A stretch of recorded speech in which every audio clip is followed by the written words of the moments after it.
नमस्कार दोस्तों, Bhatner IAS YouTube channel पर स्वागत है आपका। मैं नमिंदर संधू। आज हम पढ़ने जा रहे हैं जो मुगल काल की अर्थव्यवस्था है। इससे पहले हमने भू राजस्व व राजस्व प्रणाली के बारे में जानकारी प्राप्त की है। तो आज है मुगल कालीन अर्थव्यवस्था। मुगल कालीन जो अर्थव्यवस्था है इसकी जानकारी हमें कहाँ से मिलती है? इसकी जानकारी की बात करें तो ये जानकारी हमें प्राप्त होती है अबुल फजल की एक पुस्तक है या एक ग्रंथ है। किसका? अबुल फजल का। कौन सा है? आईने अकबरी। आईने अकबरी जो ग्रंथ है इससे हमें मुगल कालीन अर्थव्यवस्था की जानकारी मिलती है। इससे हमें बहुत सारी फसलों के जो फसलें मुगल काल में बोई जाती थी उन फसलों की जानकारी भी प्राप्त होती है। जैसे मुगल काल में हम देखेंगे जौ है, गन्ना है, चना है, इस प्रकार की कृषि होती थी। लगभग 15-16 प्रकार की कृषि होती थी। और जो नील है, नील की जानकारी भी कुछ विदेशी इतिहासकार देते हैं। नील कहाँ की प्रसिद्ध रहती है? नील आगरा के निकट एक क्षेत्र था। आगरा के निकट एक क्षेत्र था बयाना। बयाना कहाँ पर था? राजस्थान के भरतपुर में। राजस्थान के भरतपुर में। तो दूसरा हम देखेंगे सरखेज। सरखेज नामक एक क्षेत्र है जो कहाँ पर है? गुजरात में है। कहाँ पर है? गुजरात में। यहाँ की क्या थी? जो नील है, नील की कृषि यहाँ से, यह दोनों क्षेत्र नील की कृषि के लिए प्रसिद्ध थे। अब जो मुगल बादशाह थे वह किसानों को क्या करते थे? कृषि के विस्तार के लिए या हम कहेंगे किसानों के सुधार के लिए। मुगल काल में भी किसानों के विस्तार, कृषि के विस्तार और किसानों के हालातों को सुधारने के लिए मुगल बादशाहों द्वारा तकाबी ऋण प्रदान किया जाता था। क्या किया जाता था? जो तकाबी ऋण था वह प्रदान किया जाता था। अब शाहजहां के काल में भी हम देखते हैं अकाल पड़ता है। जो अकाल है, अकाल पड़ता है किसके समय? शाहजहां के समय। जो शाहजहां है, शाहजहां के समय एक भयंकर अकाल पड़ता है जो लंबे समय तक। और इसकी सुविधा के लिए शाहजहां क्या करते हैं? इसकी सुविधा के लिए शाहजहां सिंचाई के लिए नहरों का निर्माण करते हैं। किसका निर्माण करते हैं? नहरों का। तथा अनाज के भंडारे भी लगाए जाते हैं। अनाज के जो भंडार हैं वो भी प्रजा के लिए खुले रखे जाते हैं। तो ये था कृषि के बारे में। अब कृषि में हम देखें तो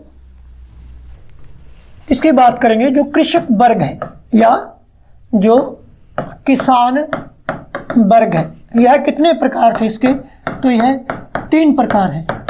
3 प्रकार कौन कौन से हैं? पहले हम देखेंगे जो खुद कास्ट है। कौन सा है? खुद कास्ट है। कौन सा है? खुद कास्ट। जो अपने ही गांव की कृषि भूमि पर क्या करता था? खेती करता था।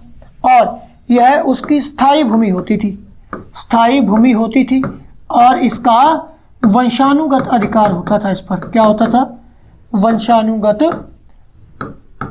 अधिकार होता था, जो क्या कहलाता था? खुद कास्ट कहलाता था। फिर उसके बाद हम देखेंगे एक होता था पाही कास्ट। कौन सा था? पाही कास्ट। यह वह किसान होते थे जो अस्थायी रूप से हम देखें तो दूसरे गांवों में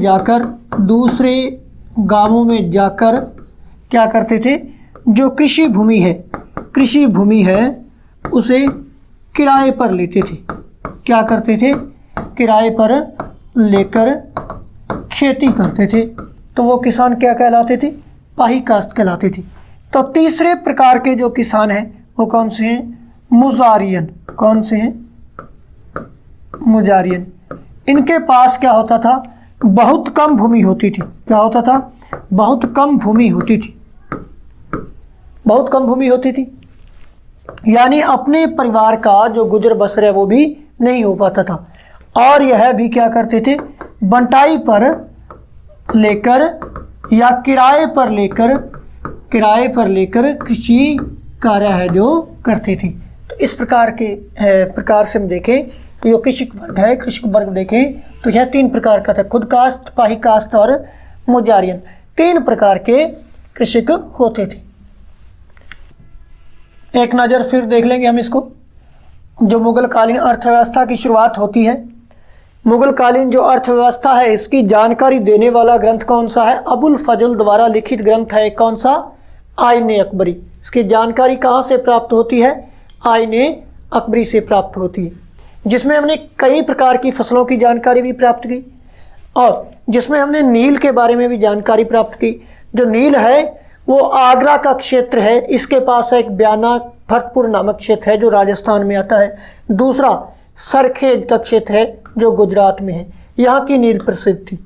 जो नील की खेती है भरतपुर के बयाना व गुजरात के सरखेज की प्रसिद्ध थी, यहाँ का नील पूरी दुनिया में फेमस था।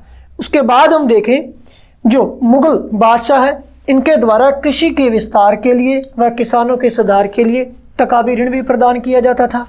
और शाहजहां के समय हम देखते हैं अकाल पड़ता है तो उसकी सुविधा के लिए अनाज के भंडार भी लगाए जाते हैं और सिंचाई निर्माण के लिए नहरों का भी निर्माण किया जाता है सिंचाई के लिए। फिर हमने देखा जो कृषक वर्ग है, अगला वर्ग कौन सा है? जो कृषक वर्ग है इसको 3 भागों में बांटा गया है। 3 भाग हम देखें तो खुद कास्ट जो अपने ही गांव की कृषि भूमि पर खेती करता था, जिसकी स्वयं की खेती होती थी, कृषि होती थी, जिस पर वंशानुगत उसका अधिकार होता था, जहाँ का वह जिस गांव का निवासी है वहीं पे कृषि करता था। उसके बाद देखेंगे हम पाही कास्ट कौन सा किसान था? या दूसरे गांवों में अस्थायी रूप से जाता था और कृषि भूमि किराए पर लेकर खेती करता था। और फिर है मुजारियन क्या था? जिसके पास बहुत ही कम भूमि होती थी और अपने परिवार का गुजर बसर उस पर नहीं कर सकता था और यह क्या करता था? किराए भाड़े पर दूसरे गांवों में जाकर के कृषि है जो भूमि है वो लेता था किराए पर और बटाई पर वह वहाँ पर कृषि करता था।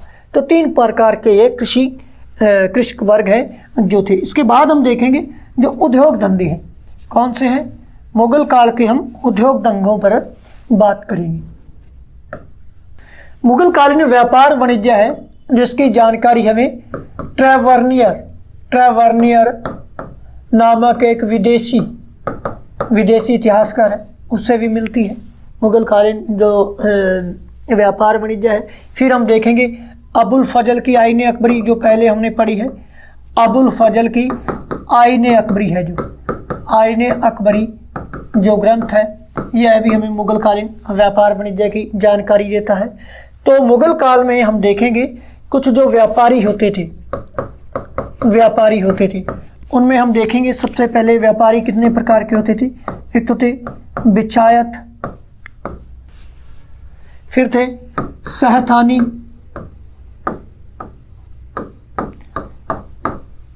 सहदार और दूसरा सबसे बड़े व्यापारी जो थे वो क्या थे?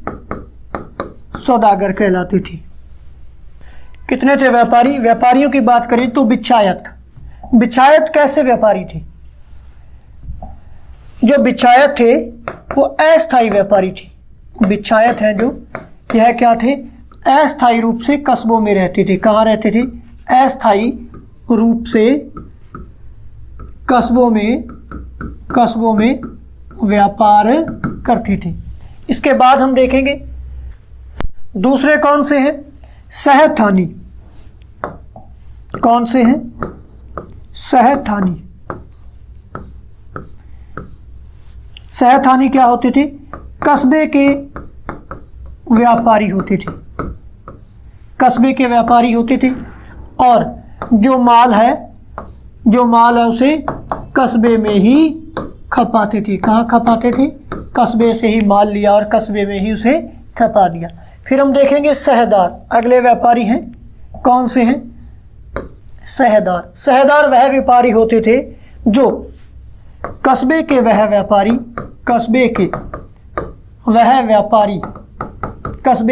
व्यापारी होते थे जो माल को बिचायतों से खरीदते थे। बिचायतों से बिच्छायतों से खरीदते थे और कस्बे में ही खपाते थे। और चौथा हम बात करेंगे जो सौदागर हैं। कौन से हैं? सौदागर हैं।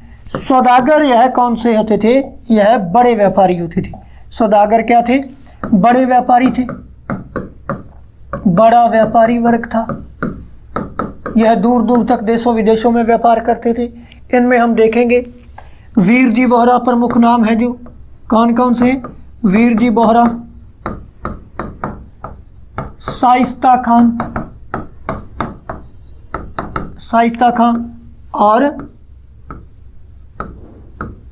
मीर जुमला। फिर हम देखेंगे जगत सेठ है। और एक हम देखेंगे आमेर के शासक थे मान सिंह। मान सिंह के समय बंगाल में,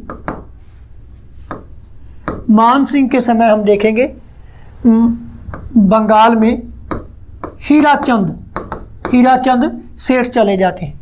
और हीराचंद सेठ का ही पुत्र है जो मणिकचंद है, जो हमें मॉडर्न हिस्ट्री में पढ़ने को मिलेगा।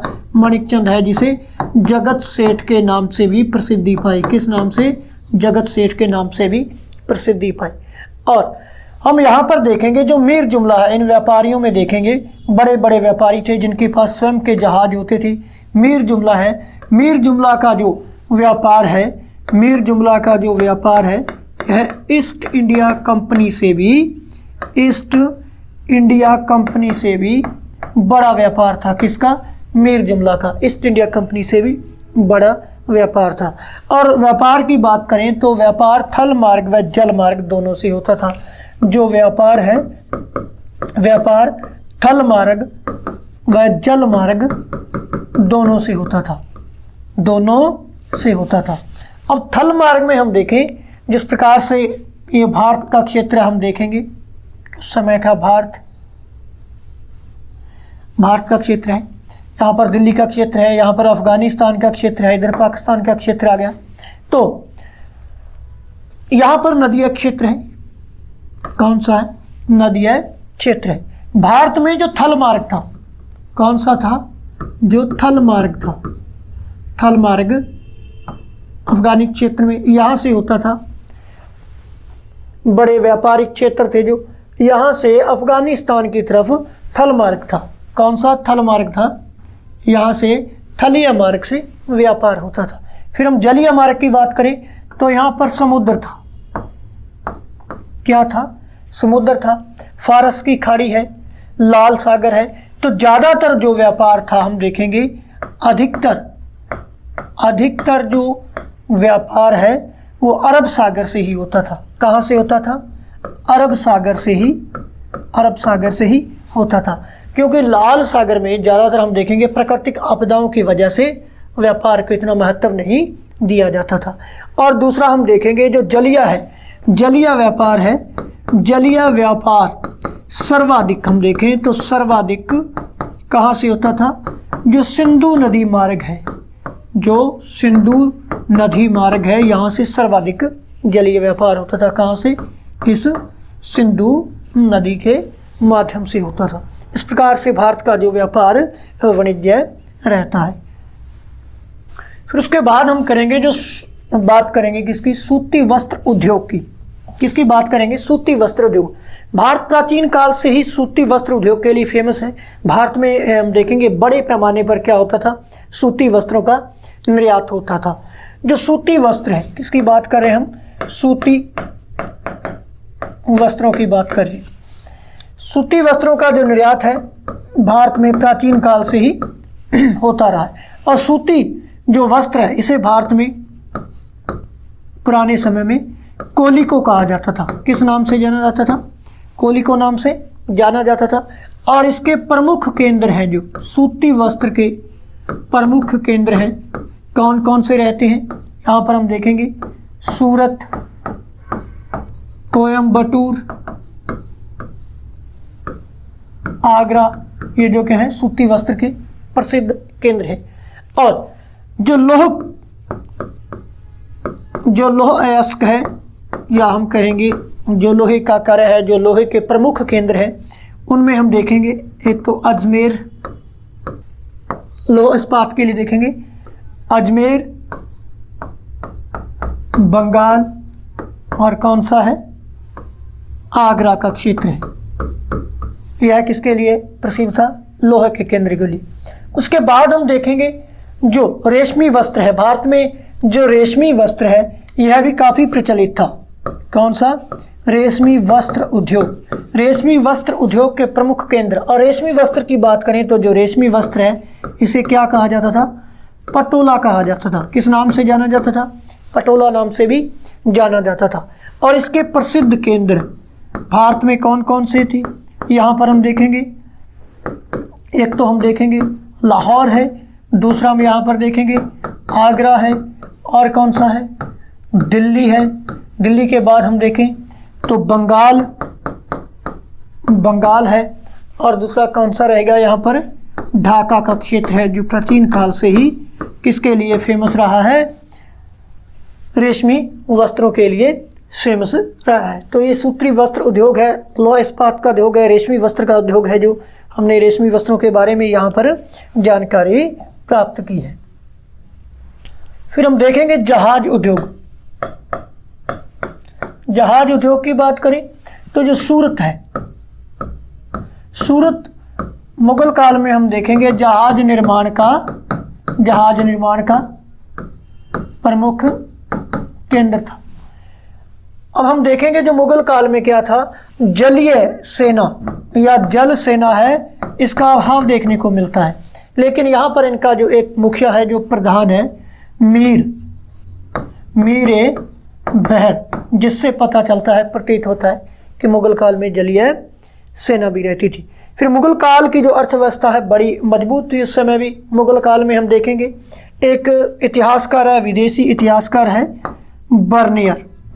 कौन सा है, बर्नियर। बर्नियर ने कहा है कि पूरी दुनिया का चक्कर, जो सोना है, पूरी दुनिया का चक्कर काटकर, पूरी दुनिया का चक्कर काटकर भारत भूमि में क्या हो जाता है, दफन हो जाता है। यानी भारत भी इस समय क्या था, सोने की चिड़िया कहलाता था, क्योंकि घूम घाम कर जितना भी सोना आता था वो भारत में दफन हो जाता था। भारत में बहुत सी कीमती वस्तुएं थी, मसाले वगैरह थे, इनके व्यापार के लिए विदेशी भारत में आए तो सोना चांदी जो होता था यहाँ पर लेके आते थे, और बदले में यहाँ से बहुत सी कीमती वस्तुएं लेकर चले जाते थे। तो फिर से हम देख लेंगे इसको दोबारा एक बार, जिनकी अर्थव्यवस्था हम पढ़ रहे हैं।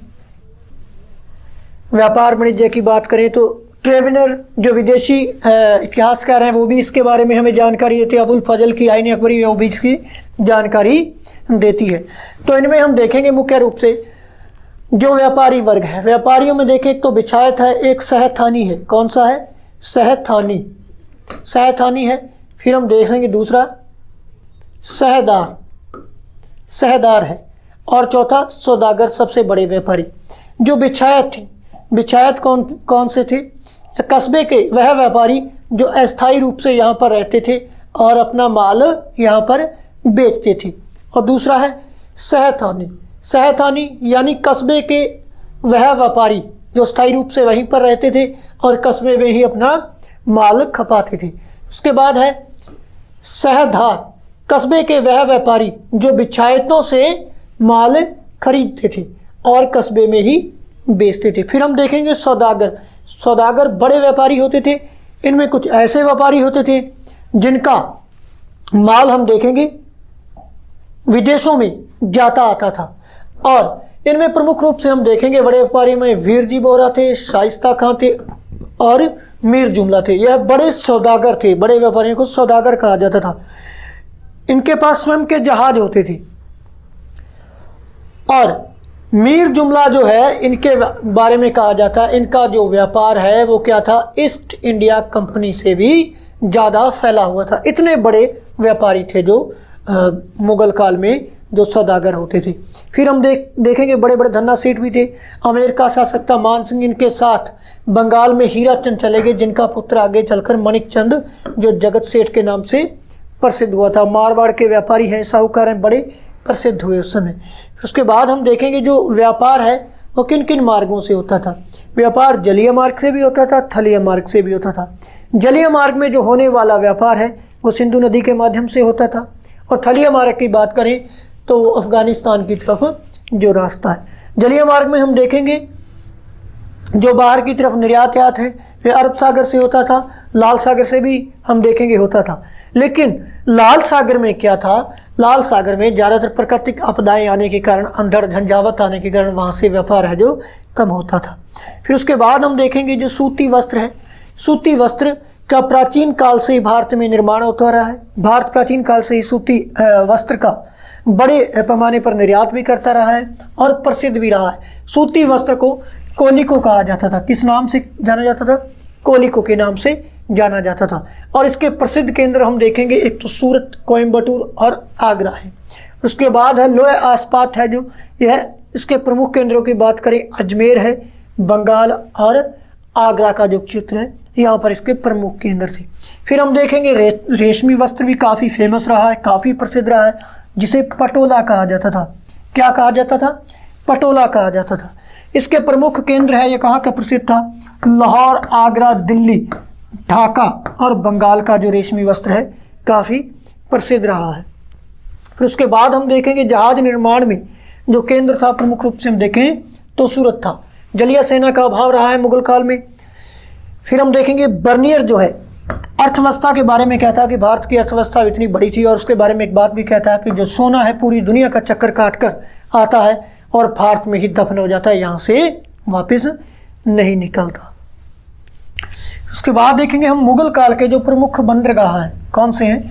प्रमुख बंदरगाह भारत था इस प्रकार से। यहाँ पर हम देखेंगे पाकिस्तान का जो क्षेत्र है यहाँ पर एक बंदरगाह था, लाहौरी बंदरगाह। कौन सा? लाहौरी बंदरी बंदरगाह था। फिर हम यहाँ पर देखेंगे तो भड़ौच बंदरगाह था। यहाँ पर हम देखेंगे कोचीन बंदरगाह है। फिर यहाँ पर हम देखेंगे मछलीपट्टनम का जो बंदरगाह है इस क्षेत्र में हम देखेंगे। फिर यहाँ पर हम देखेंगे हुगली। फिर यहाँ पर चंटगांव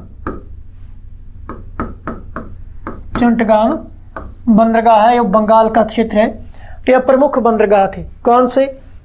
लाहौरी बंदरी, भड़ौच, कोचीन और मछलीपट्टनम। फिर कौन सा है? हुगली, और एक है चंटगांव या चटगांव, प्रमुख बंदरगाह थी।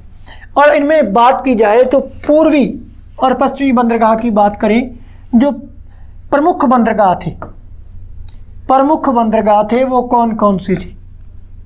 प्रमुख बंदरगाह, एक तो भड़ौच जो भारत की पश्चिमी दिशा में है, और दूसरा चंटगांव का जो बंदरगाह है। मुख्य रूप से दो प्रमुख बंदरगाह थे जो विदेशी व्यापार के लिए प्रसिद्ध थी। इसके बाद हम बात करेंगे जो मुगल कालीन सिक्के हैं, मुगल कालीन सिक्के। सबसे पहले हम देखेंगे बाबर के द्वारा शाहरुख व बाबरी नामक दो सिक्के चलाए जाते हैं। इतने दो प्रकार के सिक्के चलाए जाते हैं। फिर उसके बाद हम देखेंगे कौन आता है? शेरशाह आता है। शेरशाह के द्वारा रुपया नामक एक चांदी का सिक्का चलाया जाता है। जो वर्तमान मुद्रा का आधार है वो क्या है? रुपया जो है वो किसके द्वारा चलाया गया था? हम देखें जो रुपया नाम है उस शेरशाह के द्वारा ही रुपया नामक सिक्का चलाया गया था। उसके बाद देखेंगे हम अकबर का नाम आता है। किसका नाम आता है? अकबर का। अकबर ने सोने के सिक्के भी चलाए, चांदी के सिक्के भी चलाए और तांबे के सिक्के भी चलाए। मुगल काल में हम देखेंगे तीनों प्रकार की जो धातु है इनके सिक्के चलते थे। अकबर के हम समय देखेंगे सबसे बड़ा सिक्का था वो क्या कहलाता था? शशंब कहलाता था। क्या कहलाता था? सशंब कहलाता था। उसके बाद हम देखेंगे सबसे जो प्रचलित सिक्का था, सर्वाधिक प्रचलित सिक्का, सर्वाधिक प्रचलित सिक्का वो था मोहर। क्या था? मोहर, मोहर कहलाता था। और यह दोनों ही सोने के सिक्के थे। एक सिक्के का नाम हमें इलाही भी मिलता है। इलाही भी क्या था? सोने का सिक्का था। और हम देखेंगे एक चांदी का सिक्का भी था अकबर के द्वारा। चांदी का सिक्का जो है जलाली, जलाली जो है अकबर के समय चांदी का सिक्का जलाली कहलाता था। फिर हम देखते हैं अकबर के द्वारा जब असीरगढ़ विजय की जाती है। कौन सी? अकबर के द्वारा असीरगढ़ विजय के समय, असीरगढ़ विजय के उपलक्ष्य में एक सिक्का चलाया जाता है। क्या चलाया जाता है? सिक्का चलाया जाता है, प्रचलित करवाया जाता है।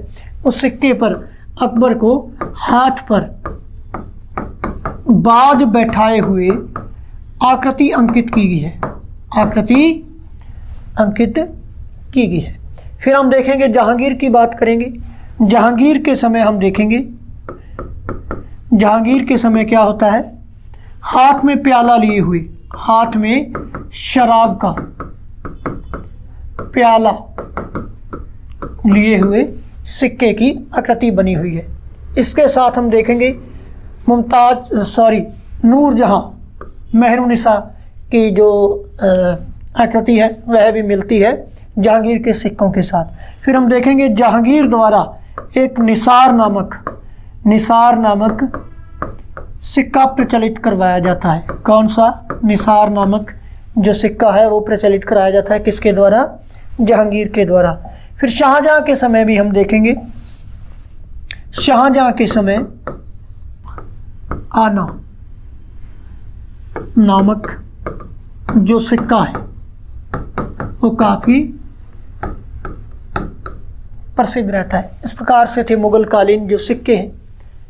सभी बादशाहों के समय जो प्रमुख रहते हैं उनकी जानकारी हमने यहाँ पर प्राप्त की है। फिर से रिपीट कर लेंगे हम जो प्रमुख बंदरगाह रहते हैं मुगल काल में। हम देखेंगे मुगल कालों के प्रमुख बंदरगाह, एक तो लाहौर बंदरी है, लाहौर बंदरी जो वर्तमान पाकिस्तान के क्षेत्र में है। दूसरा हम देखेंगे गुजरात के क्षेत्र में भड़ौच बंदरगाह रहता है। तीसरा हम यहाँ पर देखेंगे मुख्य बंदरगाह कोचीन रहता है। उसके बाद हम देखेंगे मछलीपट्टनम जो आंध्र प्रदेश के क्षेत्र में है, यह प्रमुख बंदरगाह हुगली बंदरगाह और चंटगांव बंदरगाह है। अगर व्यापार की दृष्टि से देखा जाए तो दो बंदरगाह बड़े महत्वपूर्ण थे। एक तो हम देखेंगे पूर्वी भारत में है जो भड़ौच और दूसरा पश्चिमी भारत में चंटगांव। भड़ौच से पश्चिमी जो कंट्रियां हैं, जो पश्चिमी देश हैं, उनसे व्यापार वाणिज्य होता था। और यहाँ पर हम देखेंगे चंटगांव का जो बंदरगाह है इससे हम देखेंगे चाइना है, जापान है, जो इस क्षेत्र के जितने भी देश हैं उनसे व्यापार होता था। फिर इसके बाद हमने देखे मुगल कालीन सिक्के। मुगल कालीन सिक्कों के बारे में हम देखें। सबसे पहला बादशाह बाबर, इसके द्वारा शाहरुख व बाबरी नामक दो सिक्के प्रचलित करवाए जाते हैं। फिर आता है शेर शाह के द्वारा 1 रुपया नामक चांदी का सिक्का भी चलाया जाता है, जो वर्तमान में हम रुपया कहते हैं जिस मुद्रा को। तो फिर अकबर के समय जो सबसे बड़ा सिक्का था उसे क्या कहा जाता था? सशंब कहा जाता था। सबसे बड़ा सिक्का सशंब कहलाता था। उसके बाद सर्वाधिक प्रचलित सिक्का था उसे मोहर कहा गया है। क्या कहा गया है? मोहर कहा गया है। सशंब और मोहर दोनों ही सोने के सिक्के थे। उसके बाद हम देखेंगे इलाही भी सोने का ही सिक्का रहता है। फिर हम देखेंगे अकबर के द्वारा प्रचलित करवाया गया चांदी का सिक्का क्या कहलाता था? तो जलाली है जो चांदी का सिक्का था। फिर असीरगढ़ विजय है, जो असीरगढ़ विजय के बाद हम देखेंगे हाथ पर बाज बैठाए हुए सिक्का किसके द्वारा अंकित करवाया जाता है? किसके द्वारा? अकबर के द्वारा। फिर जहांगीर के समय यहाँ पर हम देखेंगे जहांगीर के हाथ में शराब का प्याला लिए हुए एक चित्र अंकित किया गया सिक्के पर, और साथ में हम देखेंगे कुछ सिक्कों पर नूरजहां को भी इसके साथ दिखाया गया। फिर एक निसार नामक सिक्का है जो जहांगीर के द्वारा प्रचलित करवाया जाता है। कौन सा? निसार नामक। और आना नामक सिक्का है किस मुगल बादशाह? शाहजहां के समय एक आना नामक सिक्का प्रचलित करवाया गया था।